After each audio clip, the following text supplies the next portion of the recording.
But moving on slightly from there, is it your 2 years into law that made you do what you did to Shaun Pollock with so much grace and elegance and Yeah, elan?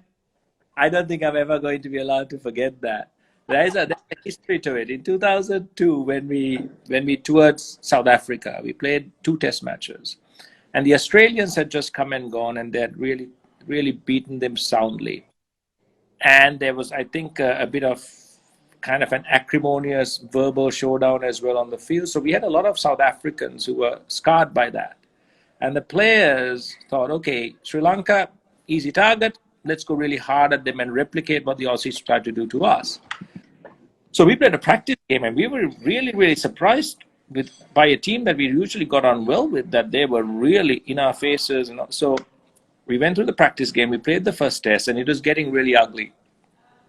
And I remember having a team meeting, and Marvin Athapat, who usually doesn't say much, was the first guy who said, no, we're going to go back 10 times as hard as these guys are coming at us. And we're going to do it this game. It's going to be a conscious thing, and we're going to do it. So we had Russell Arnold, that short leg, given a job of make sure that you annoy the hell out of Herschel Gibbs. I'm sure he did a great job. Yeah, he did. And then we were in the slips, and suddenly we saw for the first time that South Africa really reacted negatively to that. They were batting, but they were really talking to us. Even Jacques Kallis would play a stroke and turn back and have a chat to the slips. Herschel Gibbs was put under a lot of pressure. And even though we narrowly lost that game, we suddenly thought, okay, maybe this is an aspect that we could bring into our cricket when we play South Africa. And we never forgot that lesson. And until about 2006, when we played South Africa, wherever we played them, we brought out that kind of uglier side.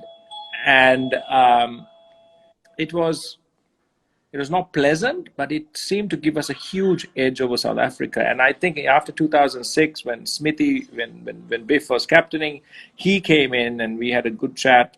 And we kind of drew a line in the sand, and ever since that time we played hard, but we got on much better with them. Yeah, but Right, that was it was something I've seen so many times, and it was something that really worked in that game, because that was a game that we tied and miscalculated the Duckworth-Lewis by 1 run and were knocked out of the tournament. Yeah. So it was in the past, Ravi. I've mellowed since. Yeah, as long as you're gonna be on screen doing commentary or whatever you do, a masterclass, people are gonna continue asking you that question. You're never going to run away from that, because you know what, I felt it was hilarious.